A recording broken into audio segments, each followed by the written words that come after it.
Yes, surprised viewer, the Mario vs Donkey Kong games have stories. In fact, they have more consistently had narratives than some of the mainline games, and some of the stories are a lot more interesting too. After all, this is a series with a villain who isn't a villain. That alone has been the cause of plenty of unique plot setups that have led to what I guess you could call minor character assassination. Point being, Mario vs Donkey Kong can get weird. Very weird. While later entries made it quite hard to recognize that, in essence, the Mario vs Donkey Kong series is a spiritual successor to the classic arcade Donkey Kong. The original title on Game Boy Advance, which has since also received a Switch remake, wears that inspiration on its sleeve. I mean, the first sentence of the instruction booklet outright says, Donkey Kong is up to his old tricks again.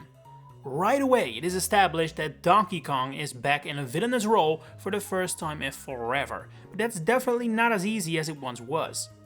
At this point in time, Donkey Kong is a bona fide hero after all, the star of his own heroic adventures in the Donkey Kong Country series, and we have never seen him behave out of line since he received his rare redesign. Until now. Donkey Kong may be popular, but he's no Mario. The plumber is now so popular in the Mushroom Kingdom, he gets his own toy line, which is a little ironic, seeing as merch in real life is actually not as big a moneymaker for the Mario series as you'd think, but I digress. The Mario Toy Company is a Mario-run company that designs and sells toys based on his image, the Mini Marios. Humble guy. Donkey Kong comes across an ad for them, and while he could just call Mario for a direct order, he decides to play fair and heads to the store to buy one. Wouldn't you know it, scalping exists in the Mushroom Kingdom too, and all toys have already been sold. So DK does what any man would do and heads straight to the factory where the toys are made and decides to rob them. In broad daylight, without any disguise whatsoever. In fact, he uses a bag with his own initials on it, like he wasn't even trying to not get caught. Mario sees this happening and chases after DK, which is what sets up the levels and worlds of the game. We can discuss for hours whether consistency in writing in the Mario series actually matters, and that Nintendo doesn't care too much about establishing a Mario canon is also more than clear, but the portrayal of Donkey Kong in this series has always been one of their strangest writing decisions ever for me. I mean, I'm not a child of the arcade, I'd wager most of you watching aren't either, so to me, Donkey Kong never was something even remotely close to a villain, or even someone who would do things like this. What we see him do here is Wario behavior, it doesn't suit DK at all. And I think somewhere deep inside, Nintendo agreed with this, but just didn't care enough to make it so he doesn't behave in this weirdly aggressive way. Because while the story obviously is what it wasn't altered, every single Mario vs Donkey Kong game does feature some sort of a redemption for DK in the end in a way Bowser or other villains have never received them. And that isn't any different for the first game.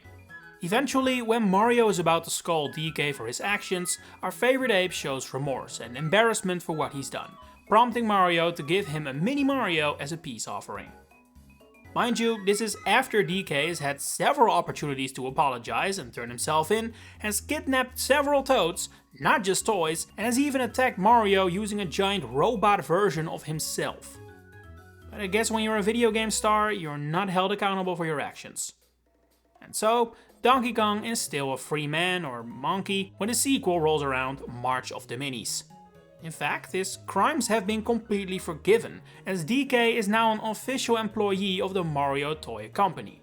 He now works alongside the Toads he kidnapped earlier. It's nepotism in the Mushroom Kingdom at its finest. And despite that, the company is apparently doing very well for itself, and has now opened a theme park known as Super Mini Mario World, which launches alongside toys of Peach, Toad, and even DK himself.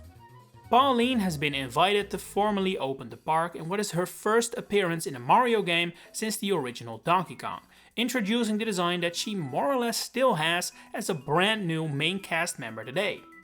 And apparently Donkey Kong agrees that it's a strong design because he instantly falls in love and declares this the only way he knows how. By presenting Pauline with his mini DK. Yes, I know how that sounds, blame Nintendo, not me.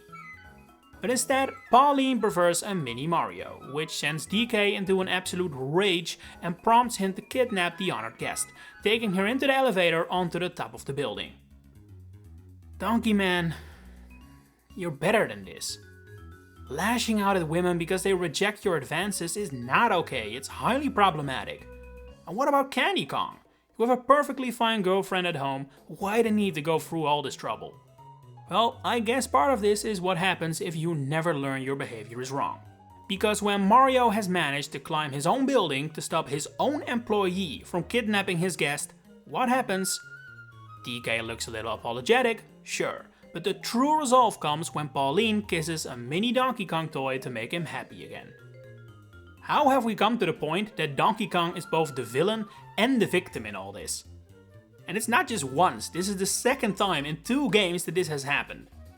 But fortunately, by the time the 3rd game comes around, Nintendo has finally come to their senses and realized that portraying one of your most beloved characters as a weird dude who can't handle rejection and has serious anger issues is maybe not the best idea.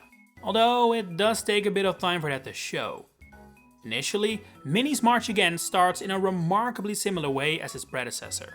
Mario and Pauline are once again present to open a theme park, an expansion to the one from the past game actually.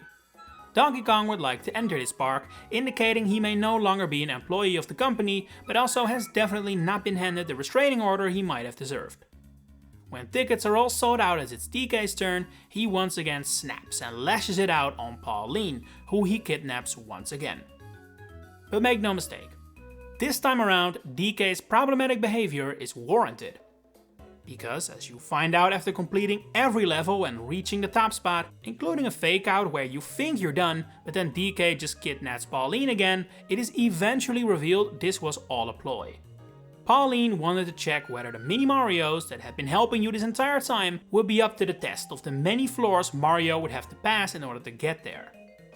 Surely there was an easier and more appropriate way to do this, but I guess that in the end, DK has finally been, sort of, redeemed. In having a story written where him being both the villain and a good guy actually kinda works. So surely this would now be the blueprint for all stories in this series going forward, right?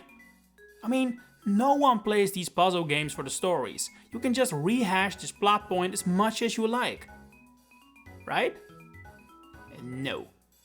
1 year later, Miniland Mayhem is released and just tosses this perfectly fine solution into the trash again, in favor of just another retelling, except now one that makes DK look bad again. Another new theme park is opened, creatively called Miniland Theme Park, and as an opening gift, Mario is handing out mini Pauline toys to the first 100 visitors. DK wants one, and I don't want to know why, and so enters in line behind exactly 100 toads. So you know where this goes next, right? Donkey doesn't get a toy, snaps, kidnaps Pauline and cues a complete repeat of what we've seen before, including fake out ending to reveal extra mode. But this time around, there is no twist.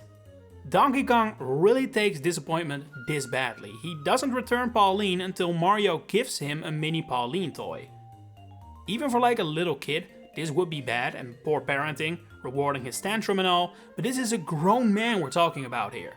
No one wearing a tie should behave like this. At best, it makes Donkey Kong look like there's literally nothing up there in his big head, which we know isn't true, and at worst, it makes him look outright malicious. I said it earlier too, but almost everything he does in these games is Wario behavior. It's so unlike DK. The only reason he is used for this role is because an ape bearing his name played a similar role once decades ago. He doesn't suit what these games need him to be. He literally wasn't created to be like this, explaining the giant tonal shift. And I would like to say Nintendo realized this too, but I said that earlier and turned out to be wrong. So I don't know what's going on in there with the plans for the series in the early 2010s. The next game, Minis on the Move, makes that all the more clear, going for a completely different gameplay style as a digital download only game. It also doesn't really have a story beyond just a general setup of the Mario toy company now organizing a carnival in which Pauline and DK host an arcade together. This really only sets up the general modes of the game though, there is no story or cutscenes to speak of. It ushered in a new era for the series, I guess you could say, one where a title that has always been a more minor focus truly became a budget title. No more actual stories, sometimes not even an attempt.